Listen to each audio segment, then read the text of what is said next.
விழுப்புரம் மாணவிகள் இறப்பு விவகாரத்தில் முழு விசாரணை நடத்தப்பட வேண்டும் என்று மார்க்சிஸ்ட் கம்யூனிஸ்ட் கட்சியின் மாநில செயலாளர் ஜி. ராமகிருஷ்ணன் வலியுறுத்தியுள்ளார். மக்கள் நல கூட்டணி கட்சிகளின் அரசியல் எழுச்சி மாநாடு மதுரை ஒத்தக்கடை பகுதியில் நாளை நடைபெறுகிறது. இதற்கான ஏற்பாடுகளை ஜி. ராமகிருஷ்ணன் நேரில் பார்வையிட்டு ஆய்வு மேற்கொண்டார். பின்னர் செய்தியாளரிடம் பேசிய அவர் 3 மாணவிகளின் இறப்பு விவகாரத்தில் முழு விசாரணை நடத்தப்பட வேண்டும் என்று வலியுறுத்தினார்.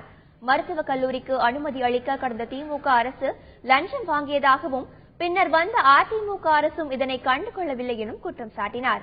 மாணவிகளின் இறப்பிற்கு காரணமான திமுக அதிமுக தான் குற்றவாளி கூண்டில் நிறுத்தப்பட வேண்டும் என்றும் ராமகிருஷ்ணன் வலியுறுத்தியுள்ளார்.